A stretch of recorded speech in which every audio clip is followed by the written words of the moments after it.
কিছুদিন ধরেই দেখলাম এই মেয়োনিজটা অনেক ভাইরাল হয়েছে। এটা হচ্ছে সেদ্ধ ডিম দিয়ে বানানো মেয়োনিজ। তো আমিও ভাবলাম তাহলে আমি একটু ট্রাই করে দেখি যে কেমন হয়। তো আমি এটা বানানোর জন্য এখানে একটা সেদ্ধ ডিম নিয়ে নিয়েছি। আমি যেহেতু সেদ্ধ ডিম দিয়ে ফার্স্ট টাইম মেয়োনিজ বানাচ্ছি, এর জন্য আমি অল্প সংখ্যক বানাতে চাচ্ছিলাম যে দেখি কেমন হয়। তো এখানে আমি একটা সেদ্ধ ডিম নিয়ে নিয়েছি। আর এখানে সয়াবিন তেল দিয়ে দিয়েছি, এটা আমি আমার পরিমাণ মতো দিচ্ছি।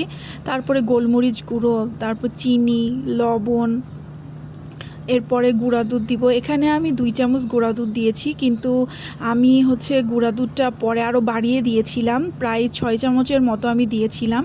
আর এখানে আমি হচ্ছে লেবু দিয়ে দিচ্ছি, আপনারা চাইলে ভিনেগারও দিতে পারেন। তো এখানে এখন আমি মুখটা আটকিয়ে এখন এটা আমি ব্লেন্ড করে নিব।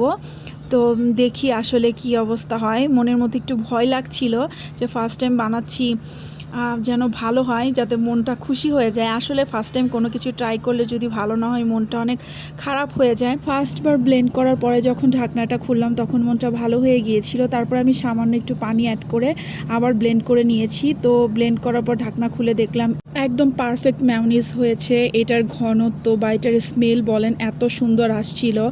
আর খেয়ে দেখলাম এটা রেস্টুরেন্টের থেকে কোনো অংশে কম না। এইটার টেস্ট একদম পারফেক্ট ছিল। আর ওয়াফিক তো মেয়োনিজ অনেক পছন্দ করে, ওর এটা ভালো লেগেছে।